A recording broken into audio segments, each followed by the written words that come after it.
My guest today is Peter Taylor. I have a, a presentation that I give publicly, and what strikes me is that there's a fair amount of graphics in it, and whenever I speak publicly, there's usually a question: well, who are you? What are your credentials?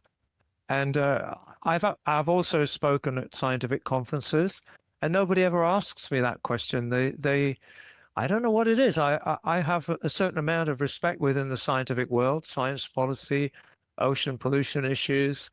Yeah. Even for 3 years, I was an advisor to the UK government on how to integrate renewable energy into the landscape, biodiversity, community, and so forth. And that was a 3-year project. And I'll show you a little bit of that because we designed a computer program which simulated the landscape, so you could make the changes in the landscape and then present that to the public, actually to what we call county councils, the people who make the local decisions. And it was during that time when I realized, wow, we expect to run an industrial country like Britain from renewables.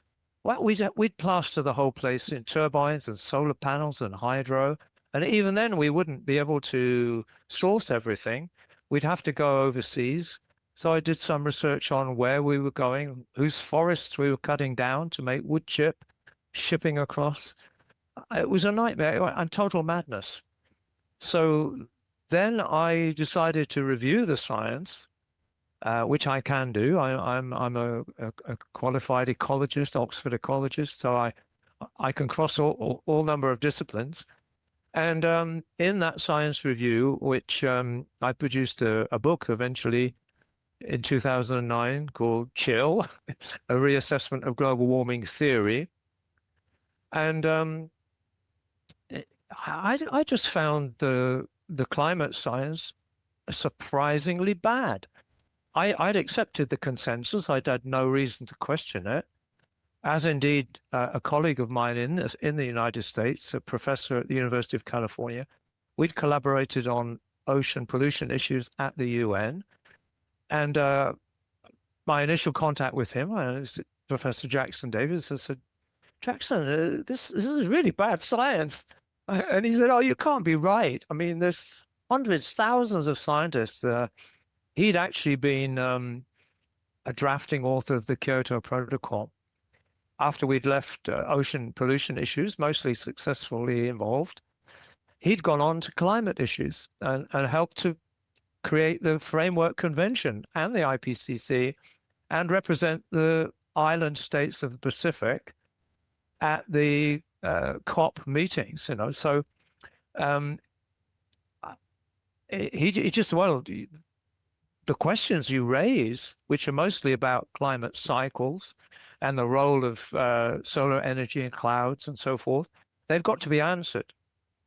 So that endorsement of the book, when the book went out, a good publisher, normally it would get reviewed in the press. All my other books on conservation science, for example, were well reviewed and press coverage and so forth. Nobody would review the book of any account. And the Greens, of which I would normally have counted as my environmental associates, they were really rude, calling me a denier and everything. And so I really awoke really to the nature of the situation.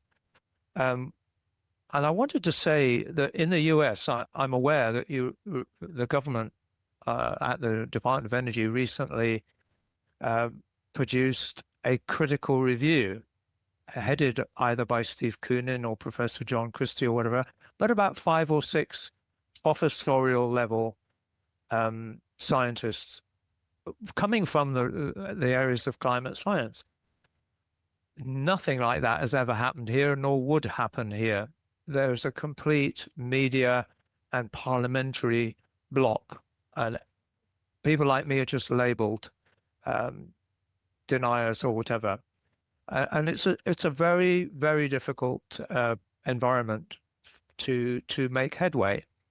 So I wanted to make that point, and also that I have lots of professorial endorsements with my other work: ocean pollution, renewable energy planning, even radiation and health, conservation, forestry planning, and so forth. And the last two would be Professor Davis in the US. We collaborated for 10 years after the book was published, and all I was going to say the shit hit the fan. And I went over and we visited the NCAR, National Center for Atmospheric Research Laboratories in Boulder, where my friend at that time was living. And we had really good talks with the modelers, and they were very friendly, except they also were very concerned because there were things that they didn't know about, and particularly data on cloud cover, data on solar flux at the surface of the planet, how at all times during the main global warming period, 1980 to 2000, before the hiatus, as we call it, that they simply didn't look at a whole amount of data, particularly from the International Cloud Climatology, Satellite Cloud Climatology Project. So that was featured in my book, and it didn't seem to make any difference. There was just no movement on the British scene. So I decided I stopped public speaking for a while and collaborated with Jackson Davis at the University of California. And we produced together some joint papers. We've produced about 5 papers, all published, mostly in journals with a connection to the East, either China or related to Singapore. Very hard to get through the gatekeepers. I mean, my professor friend was completely really annoyed that journals like Nature and Science he was used to publishing in his specialities, they wouldn't take it. And even at one point, the journal Nature saying, no, we wouldn't publish anything that criticized the IPCC. So eventually we published in proper peer-reviewed journals, 5 or 6 papers, and I can give you a link to those papers.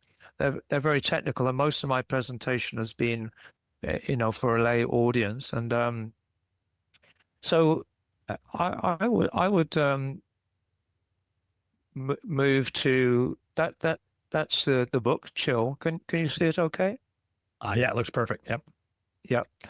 And I also had a lot of, I would say, credibility in the realms of conservation and science.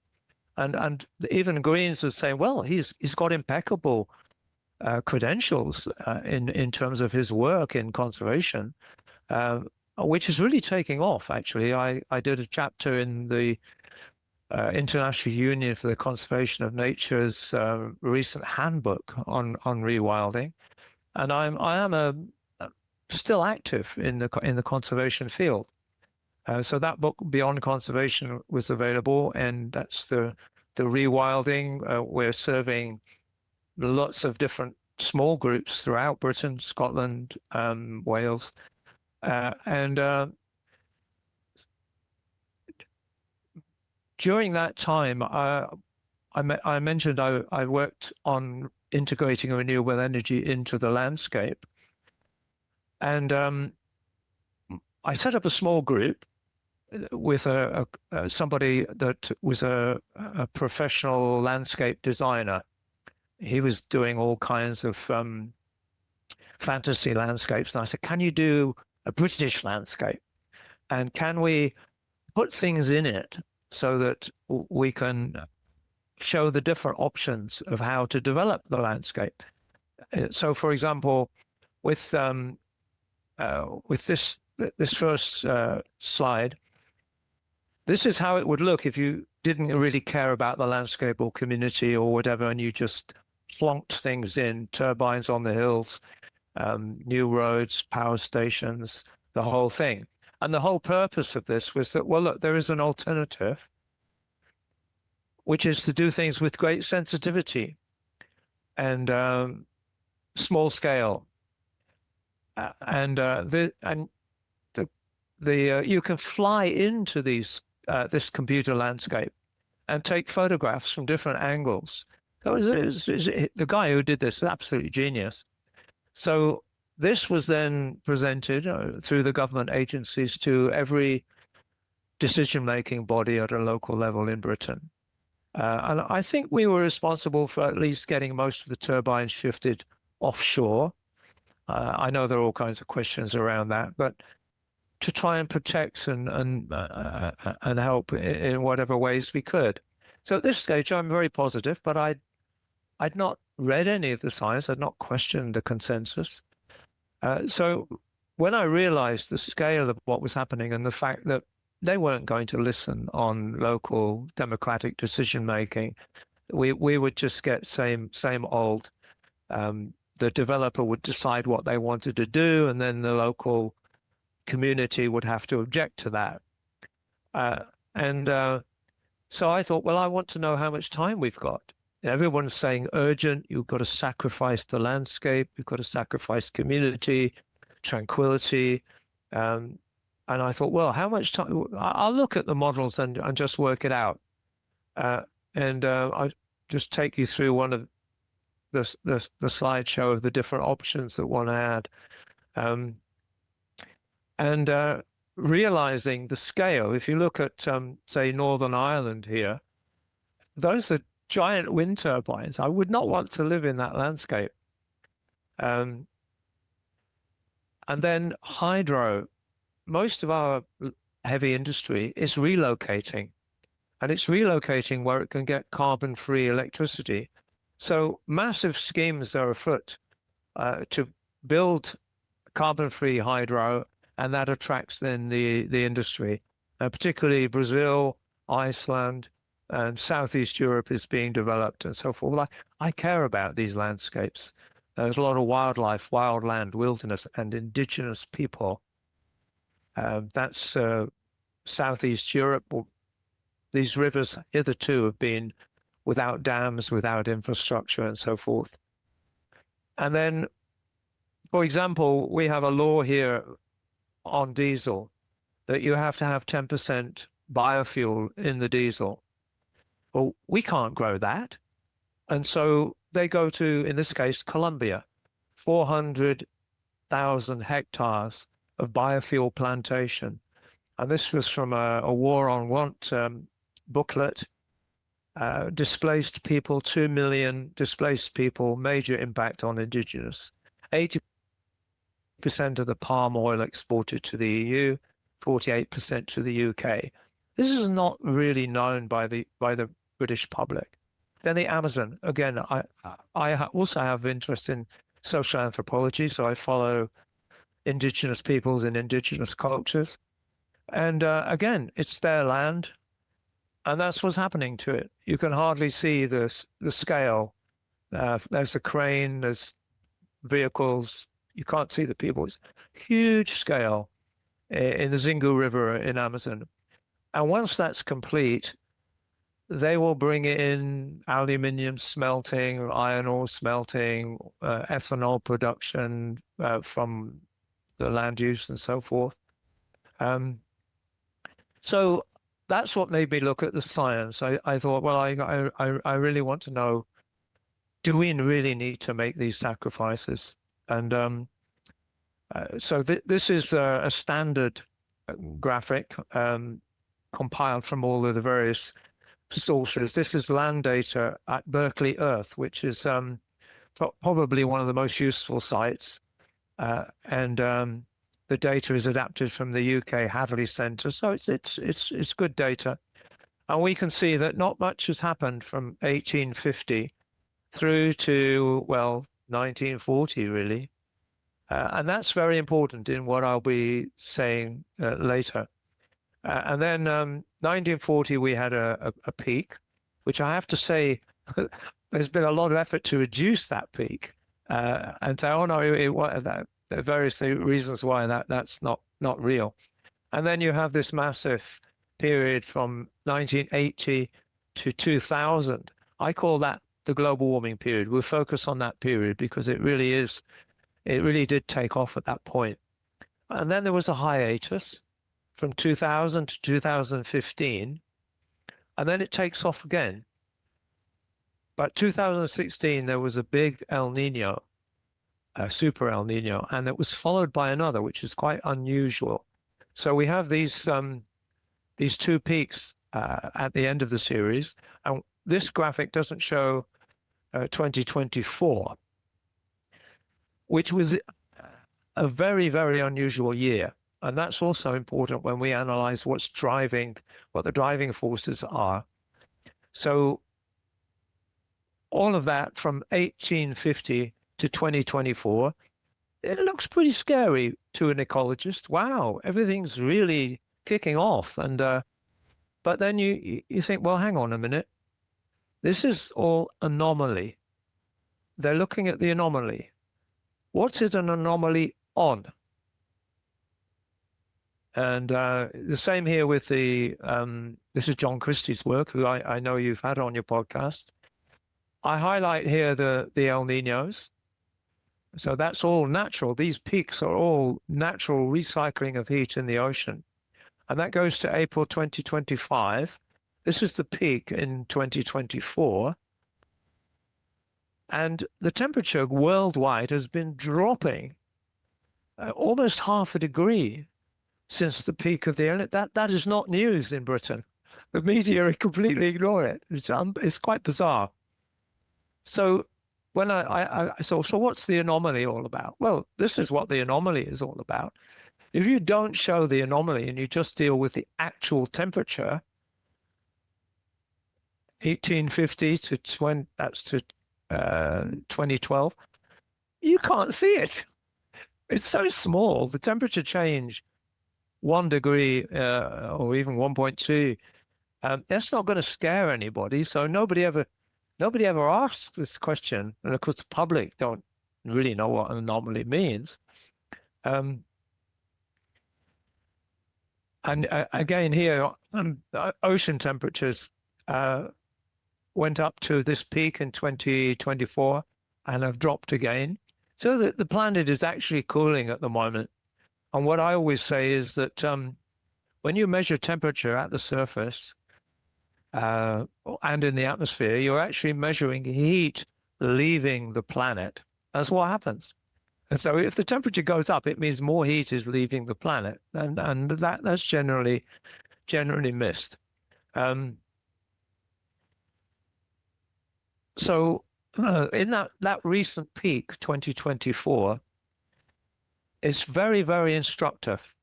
And again, Berkeley Earth produced this graphic, change in regional energy imbalance since 2020. And this is because we now have the Cloud Energy Research, CERES it's called, it's a satellite program.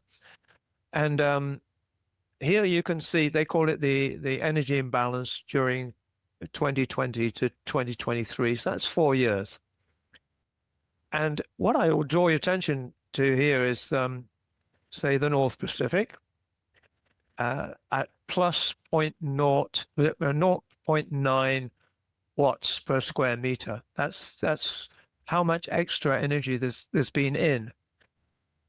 Now, they don't do this at Berkeley, but I would then compare that to the additional carbon dioxide measured flux. Now, it's only since about 2013 that we've actually been able to measure the carbon dioxide effect at the surface of the planet. You have to have a spectral resolution to differentiate between carbon dioxide's infrared and the infrared coming from clouds or water vapor or whatever. And of course, it's actually very, very small, almost too small to measure. But you can get it. And what I've shown is that over that 5 years, you would have had about 0.08 watts per square meter from the carbon dioxide, additional carbon dioxide, compared to these actual measured data, Well, the Atlantic Ocean is 11 times higher than the carbon dioxide input. In the Southern Ocean, off Antarctica, there's 26 times. So this is really big news, but it doesn't get into the media. There's something wrong, just desperately wrong with the models and those papers which are being published even now by the IPCC lead authors, such as Piers Forster at Leeds University is a major advisor. And they're saying the whole of global warming is carbon driven. And they're saying it in the scientific literature, and nobody is calling them on it. I'm really quite shocked. So you have over in the States Ned Nikoloff, and I know you've had him on as well. And his work recently, and published last year, pointing out that the whole of that spike of 2024 is caused by absorbed solar radiation. The carbon contribution is really, really small. And that's because the clouds have been thinning.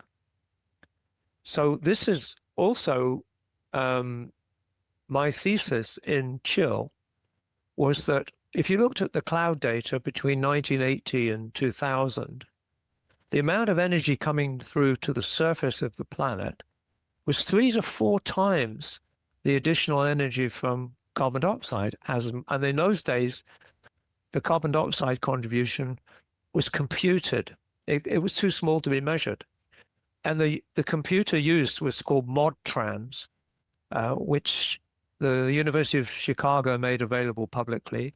So we got a hold of it and did some calculations. And the graphic on the left, you can see, shows that as the concentration of carbon dioxide increases, the power to heat decreases logarithmically. So it doesn't do this, like this is Mauna Loa carbon dioxide levels. That's a scary thing to see by any ecologist. A 50% increase in a greenhouse gas. Now that could be serious, but it isn't, because it doesn't do that. It is not linear. It's asymptotic. And we are already in the zone 300, 400 parts per million, where the additional effect is minute. We call this the saturation effect. You will never find this graphic in any public presentation, right? So I doubt you'll find it in any scientific publication, actually. I think Jackson Davis well, the first thing Jackson Davis did was he said, I'll look at the whole history of carbon dioxide, because there's lots of proxy data and so forth. And he published a paper and showed that many times the Earth has been really warm and carbon dioxide really low and so forth. You'll be familiar with that argument. And that's when we got hold of the ModTrans computer program and published it. And I don't think that had been done before. But of course, our published work is ignored. And this is just to show from using ModTrans. What I did was Jackson Davis produced the data, and then I looked at 3 50-year periods from 1850 to 1900, from 1900 to 1950, and 1950 to 2000, and looked at the radiative forcing as then calculated from carbon dioxide. And you can see to the right there that the first 50 years, the computer says 0.131. The next 50 years, 0.19, and the next 50 years, 0.57. So that's when after 1950, the carbon dioxide effect would really have kicked in. If we go back to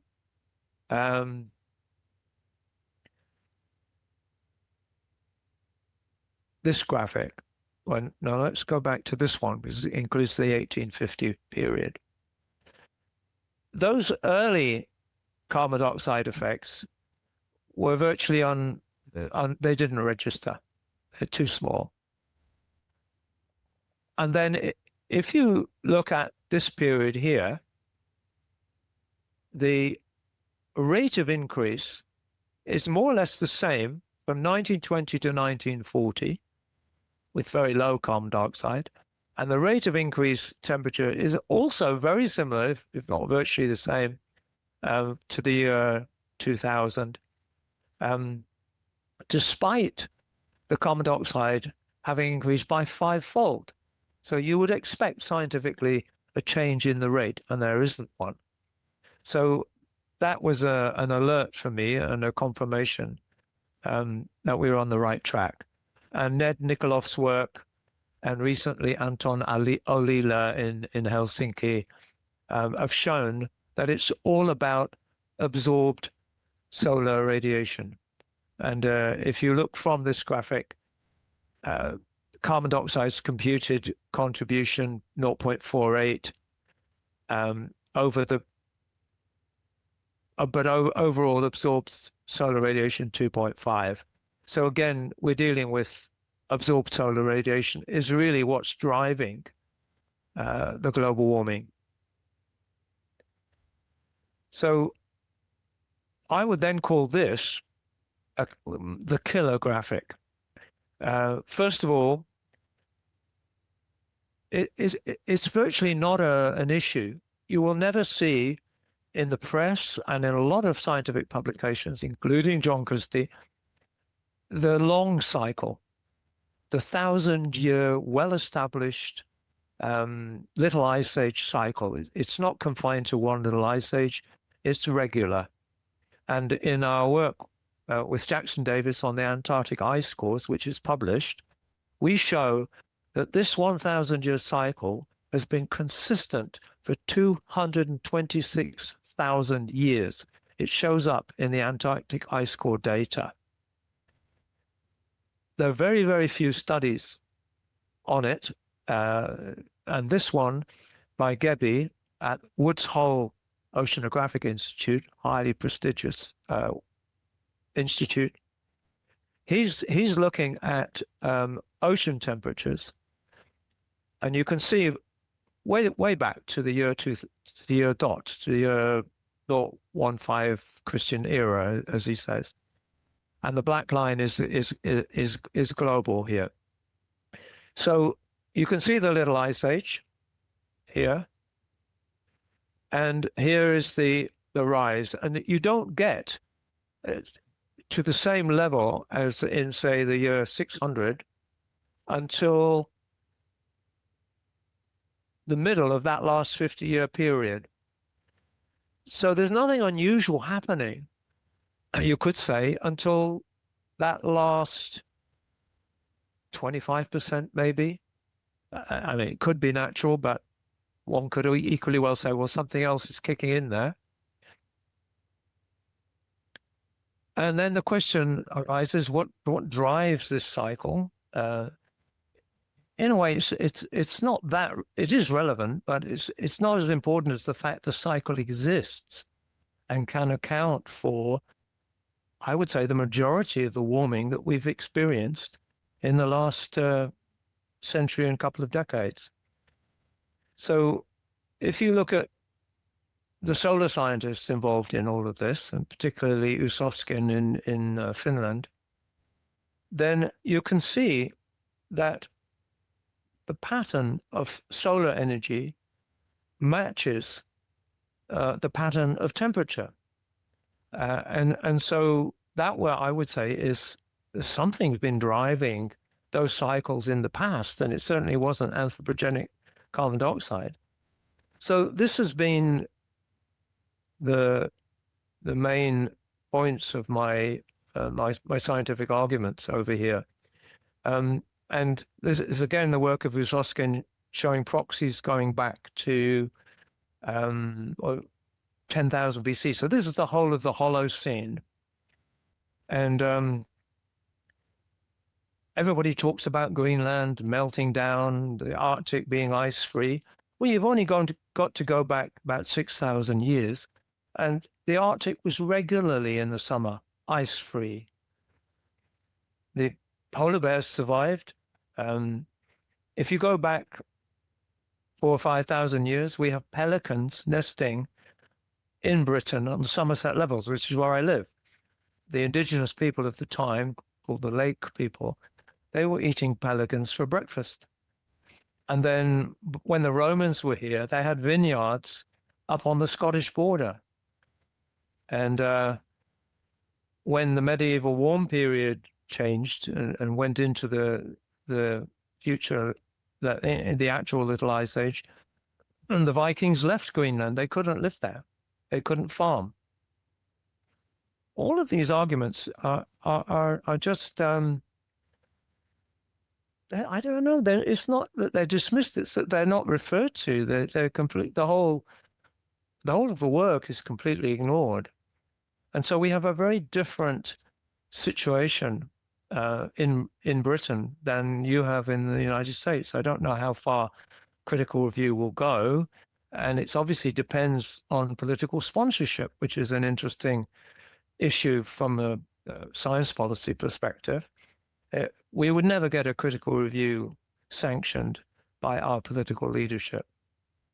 So again, within the kind of what I would call the alternative community, people who are critical thinkers, they often talk about problem solution, that a problem gets hyped and then the merchants deliver the solution. So the problem, wildfires, well, we know from much of the work, again, in the States, that wildfires are on that 1,000-year cycle. There's nothing unusual happening with these wildfires compared to previous periods. Sea level rise, similar issue. It's been rising since 1850 at the same rate. Polar ice meltdown, I've mentioned that, heat waves, again, all of these elements are hyped, and then comes the solution. And this is big business. Turbines, solar panels, electric cars, hydrogen planes, biofuels, nuclear fusion, nuclear fission, carbon sequestration, carbon capture and storage. Now, the UK government cannot afford to provide a winter fuel allowance for poor pensioners. And they fought this one and they lost in Parliament, so they've been forced to do it. That's about 2 billion. It's not an insignificant sum, but they've just earmarked 22 billion to take the carbon dioxide from gas stations on the Irish Sea and pump it back into where the gas came from, underground. 22 billion, as well as about 20 billion on new nuclear power and so forth. So these are highly political issues, but there is no political party making an issue of it publicly. And there is no professor of any great standing calling it out. There are people calling out net zero as a response, like the Global Warming Policy Foundation, and they do have some very prestigious professors on their board. But they're not so good at dealing with the nitty-gritty of the science and communicating that to the public. So I wonder whether to include this as sort of British humor, but redemption songs. Al Gore, focus on carbon. It's earthy life forms from a biological perspective, complex. But as soon as you do that, life forms always have a lifespan. So you're talking about survival issues subconsciously. And as some wit said, there's only one thing certain, two things certain. One is death and the other is taxes. So again, talk death and then bring in the taxes. Carbon taxes, carbon trading, carbon credits, carbon banks, global currency. And as you may know, Al Gore set up an organization, Generation Investment Management, to invest in all of these solutions. And so you could hardly say that he was impartial. But he came very close to getting his Inconvenient Truth video in every single school in Britain. That was vetoed by Parliament as undemocratic. Whatever you do, don't focus on hydrogen. The sun, solar, elemental, not complex, simple, eternal, a plasmic web, ethereal, above all, cyclic. And on a, shall we say, a broader level, the sun represents our spirit, a free spirit, originality, creativity. So we have these contrasting, I would say, psycho-spiritual and all of the science. And I do what I can to talk about these things in public. So I'm still doing that. And it's hard because we live in a society which is so inured to scientific discourse in education, health, ecology, wherever you go. And that broader dimension, as might call psycho-spiritual, is totally neglected.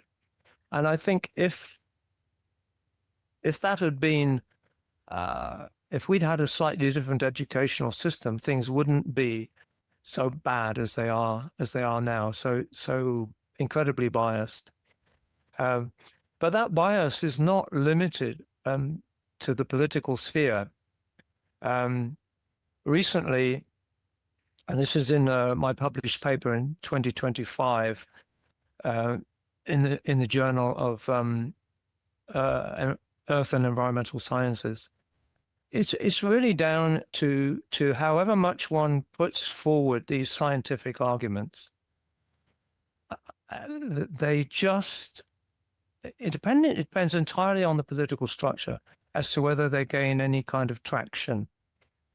And this is an indictment not just of our parliamentary system, but of our scientific institutes as well, particularly I would say the Royal Society. There is no critical review, and when you publish, you go to all the trouble. I mean, I work entirely without funding, and it costs me, and mostly I have to raise crowdfund if I want to go to a conference or whatever. So you put out this effort to get your arguments into the scientific press, get them peer reviewed, get them published, and then you find they're completely ignored. Our work, Jackson Davis and I, our joint papers on Antarctic ice core, where we state very clearly that the driving force must be natural, and that the natural cycle can explain all, but certainly most of the global warming. It doesn't get even highlighted by the IPCC. They don't deal with criticism. They don't say, oh, well, the paper's just been published that says this, and it's wrong, and here's why. You know, they don't do that because they can't. They know. I think they know that there's an error in the system, and they're doing everything they can to cover that, to cover their ass. But also, huge investments have been made, huge trillions of dollars in the solution to a problem which is not. And I say to the Greens when they will, not that they would officially listen, say, look, the great danger here, and I think this is happening in the States, is that when the public realize that they have been led up the path on this one, when this scientific error is really acknowledged, they will then attack the whole of the environmental movement and write it all off. And that would be very, very sad, because although there is a caucus of opinion, especially in the States, that all of the environmental movement, acid rain, ocean pollution, all that was all hype. No, it wasn't. There was a lot of really good work done. A lot of progress was made, and that would be very unfair on environmentalism as such. But when the way that they have jumped onto this carbon issue, because it suits them, suddenly they've got an income stream. Their foundations will provide millions, hundreds of millions. Then they're going to go down. That's the problem, and they won't listen at this stage. They will not take advice, yeah, I mean, I'm kind of at the end of my public involvement, so it's going to be down to persons unknown in Britain for sure, but also whether such a critical review as has occurred in the States can be communicated over here. I'm doing my best. Although I have to say I have a criticism of the critical review. Not that I've visited it in great detail, but I do know John Christie's work as well. And he often refers to, and there's another driving force, but he doesn't say what it is, which is the long cycle. He deals with the shorter cycles. And I'm not sure the critical view will go into that. For some reason or other, there's a mental block on the word cycles. It's well used in paleoecology, paleoclimatology. Nobody's afraid of the word.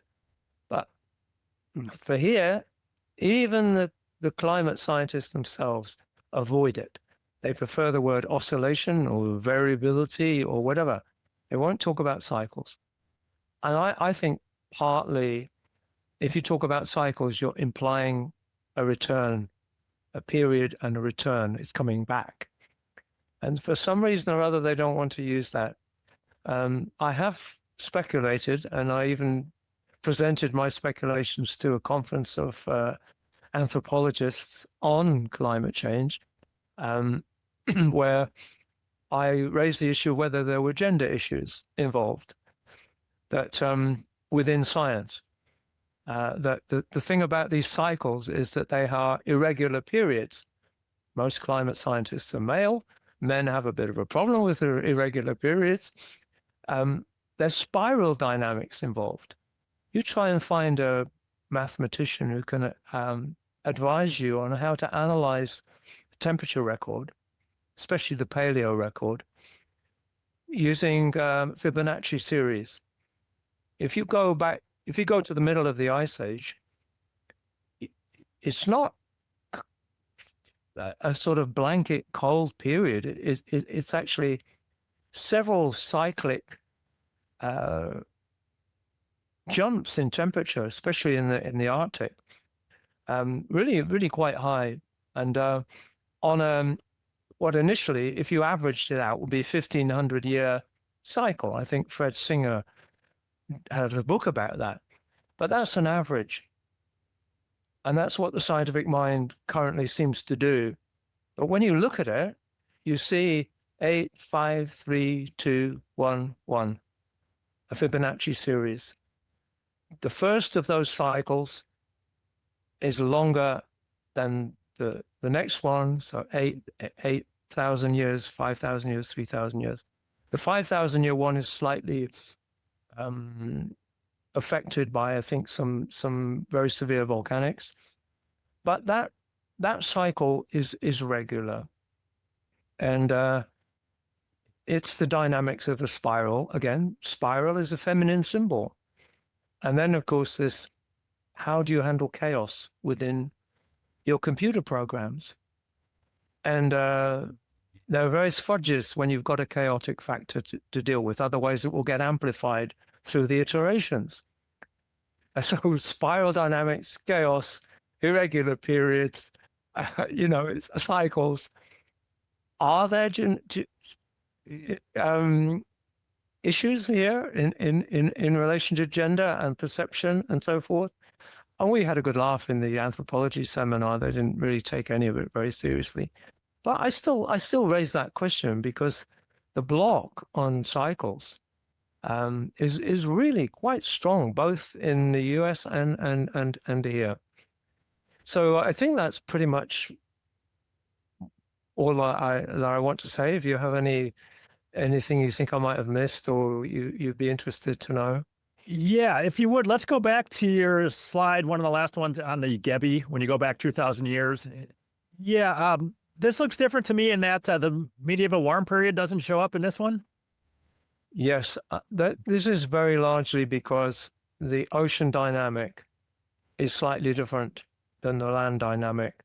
And the little ice age as such, it shows up differently in different regions. It's there, but there's quite often 100-year, 200-year, or whatever. For example, South American data on lake sediments will show you actually a slightly shorter cycle, about 750. It does show up in the spectral analysis of the ice core data as well, both in Greenland and in Antarctica. So you'd have to shift that by this would then be your 1,000-year period would be about here, wouldn't it? And one of the most important things, again on a scientific level, that Gebbie's work has shown, is that all of the computer he doesn't make this point about the computer programs, but almost everybody assumes that during the Little Ice Age there was an equilibrium, and all the computers start out with an assumption that there is such an equilibrium at some point in time, and then you can start your iterations, you can start your program. But what Gebbie is showing is that in the Little Ice Age, there was no equilibrium. Other areas were still warming and still cooling differently. Pacific, for example, had not resolved the Little Ice Age by the time of global warming when it kicks off. Well, here we can see global warming begins in 1850. What is clear from the way we've looked into the carbon dioxide data is there's no way carbon dioxide had any influence on that.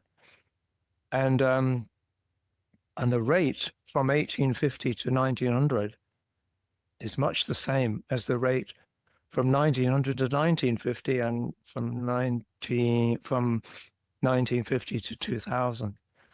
So I think that's the explanation for that. I did have a plan to visit the various institutes, and particularly would like to talk to Gebbie but that amount of travel I've got a budget for travel, and people who've respected my work and said, you need to visit any scientists, we'll pay travel expenses. But I've not been well post-COVID, and I'm only just now gaining my strength, really. So I might well do that. I did have a mind to go and find a lot of the critics, and John Christie would be one, but there was a paper published in the Journal of Dendrochronology by 22 top-level dendrochronologists, tree ring specialists, calling out the IPCC on their bias of which tree ring data they were referring to. There's another paper headed by somebody called Connolly, I don't know where he is, and all solar scientists calling out the IPCC. Same. You're selecting who you listen to. And we have solar scientists who will disagree with some of what the inputs are to your programs. Again, these papers are ignored. And they were very recent. I think they were 2022, something like that. So I'm saying to people, look, there are really distinguished scientists around the world who are making these criticisms, and they're just simply not getting through, and for the reasons which are fairly obvious. And the massive vested interest in what the IPCC have actually set up, and the way in which top professors and the media have colluded in that. And actually, I recently published a book which I wasn't going to publicize in the States because it deals with climate science, but they are articles. I have, before I wrote my latest paper, it's called Climate COVID, and conspiracy. And so everyone says, oh, you're a conspiracy theorist. You think the IPCC is doing this and doing that. I said, no, the conspiracy refers to the COVID thing, the conspiracy of silence. And and this could only happen in the States. So this is very indicative of the political system that you have, which I have a huge respect for. Congressional hearings last year on the COVID story, and they subpoenaed the emails to the Center for Disease Control, and in particular a meeting that was held with the regulators, virologists, the scientists, the editor of Nature, and the top funder, who Jeremy Farrar at that time was head of the Wellcome Foundation, one of the richest scientific funding bodies in the world. They all collude. And the issue was, where did the virus come from? And several of the virologists said, well, we know it came from a lab.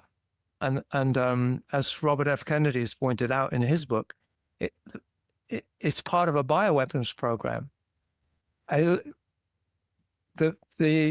Trump administration is not that keen on publicizing that, because the CDC, via an intermediary, was funding the Wuhan lab for that very virus. What's their interest in a bat virus? Only bioweapons. So however it got out and from whoever's lab, there was a conspiracy to hide that. And in the emails, one of them is saying to the virologist, well, you think it came from a lab? We can't say that. That would affect the whole reputation of science and our relationships with China. Oh, okay, we say it differently. It's highly improbable that it came from a lab. How about that? Yes, dude. It must have come from a pangolin, So then I say in the book, Climate, COVID, and Conspiracy, I say the same dynamic operates within the UN's climate issues, just like it does in the World Health Organization.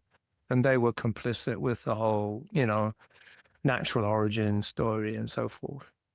And so, yeah, that's recently published. That was this year.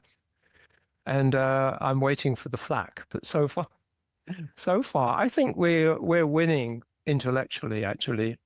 It's just that people are switching off intellectually, and we're just I don't know how to. Somebody else has to take over. I don't know. There are no candidates in Britain, but maybe you have a better bunch of people over there who can push the envelope. So one more question on that Gebbie graph, if you still have that up. I'm just wondering if the cycles are irregular, but Yes. Do we have some idea, if humans didn't exist, what the temperature graph should look like for the next 1,500 years? Or are the cycles so irregular that we can't really make any predictions or have any idea what should happen? Yeah, good question, which has concerned us, my colleague Jackson Davis and I. If you extrapolate the past natural pattern, then you would expect the next little ice age in about 300 years. And in the old days, I would have said, yeah, well, carbon dioxide might save us from that. But you're not allowed to say that to Greenpeace. But I don't think the carbon dioxide effect is strong enough. I think Ned Nikolov thinks it's virtually zero. So the natural forces will operate for sure. They'll go down immediately because of the short cycles to 2030, 2035, 2040, I think. I would expect us to lose, we've lost 0.5. I think we'll probably lose another 0.3, which is pretty much the whole of the warming during the last 20th century. But, and this is something that only I seem to be making this point, and it relates to Fibonacci series. If you look at the ice core record, in Greenland particularly, because it's more pronounced, the changes are more pronounced, then what happens is that the cycle's the period of the cycle shortens. If you were to average it, it would be 1500, but the last 4 cycles have been 1000 years. And the peaks are much the same, but the whole period of warming is shorter. So, and I say this to Jackson, is that it might not be 300 years. We're at the end of the Holocene cycle. Now, there's only one paper I know of. The author's Wu, and I reference it in my recent paper, and possibly not in Chill, who says that there's a 10,000-year cycle. When you go to the ice core record, you can see it, 10,000-year cycle, for about 3 or 4 10,000-year periods in the middle of the Ice Age. As you descend into the Ice Age and as you come out, it's very chaotic. You can't see the cycles. And then when you enter the Holocene, the last 10,000 years, it's like there's a ghost or shadow of that Ice Age cycle. And this was picked up first by Gerard Bond at Lamont Doherty Marine Observatory near New York. And he published the first paper really on these cycles. It's called Bond cycles. These are called Bond cycles. And you can see there the shortening over the period of time. So it could well be, because we're at the end of the Holocene and the end of a 10,000-year period, that something very unexpected happens. I don't know how it will be. I don't know how the descent into the next Ice Age itself could begin. It's certainly not impossible. Now, that descent is normally 3,000 to 5,000 years and fairly chaotic. But if you go to the last interglacial, the Eemian, and the resolution isn't so good, but it looks like quite a steep drop at the end of the 10,000-year period. So I don't think it's as predictable as people might want to think. I would also draw attention to, when I wrote Chill, I said, why hasn't anybody extrapolated the past cycles into the future? It's fairly easy to do, beyond me, but that was done by a team from the National Academy of Sciences in China, looking at tree ring data in Tibet. And they identified 3 cycles and they extrapolated them peaking and dropping. And they showed that there would be a significant drop around 2030, 2040 in the natural cycle. And although that's the Tibetan plateau and tree rings, you could also see that it was mirroring what was happening globally. So the answer to that is it could get a lot colder. But when you say that, and especially when you put it on the cover of your book, Chill, you become public enemy number 1 as far as the environmentalists are concerned. But it's definitely a possibility. Any more questions? Well, I'm just curious, you talk about a difference in dynamic between the Brits and the Americans. Is that mostly a political difference, or in the scientific community, is there more free speech and et cetera in America than in Britain? Partly. But when I compare the COVID issue, a number of highly placed professors, virologists, stood up and called it out. Not just the origin, but also the response, of which there are many, many ways. I mean, I won't go into that here. But so it's down to the climate science community, really. And when I look back at my involvements in ocean pollution issues, I mean, I was invited to put in a critique of the UN's pollution policy by the editor of the Marine Pollution Bulletin, who was a professor at Newcastle University. On radiation and health, I was invited by Sir Richard Southwood, Vice Chancellor of Oxford University, to present at a conference. So these are top professors who stood out against government policies. And Sir Fred Holliday, I sat on a commission with him, professor of geology and director of Shell, the big company. And he was challenging the government and also inviting me to speak at conferences. So I think it's down to something that has happened within the climate science community. Now, I have a friend who's in that community. She's about to leave it, I think. And she says it's toxic. The environment is toxic. Everybody is scared. They're scared to make mistakes. They're looking up to who's above them in the hierarchy. I mean, that happens in all of science, but it's just more toxic within the climate science community. And whether that's an effect of what went down with the University of East Anglia and ClimateGate and all of that, I don't know. But what I do know is that nobody's studying it. It would be, ripe for sociological study, the whole thing. But so far, I think the culture in England is worse than the States in terms of fear. But that means courageous people have to stand up. That happened with the issues of virology, but I haven't seen it happen. There are people, Lord Monckton is one, and Piers Corbyn another, but they don't have the heft of John Christie, for example, so connected to NASA, hands-on scientist. Even Steve Koonin, here is a distinguished professor looking at the whole scene, and that doesn't happen here. People like me are easy to ignore. I'm certainly not a distinguished professor, but that's why I've written and done the papers and so on. So the material will be there for future scientists to look at. So, by the way, if that friend of yours is ever interested in being on my podcast, the one that's leaving the toxic community, I would love to have that person on my podcast, though. That would be good. Well, I'll have a word with her.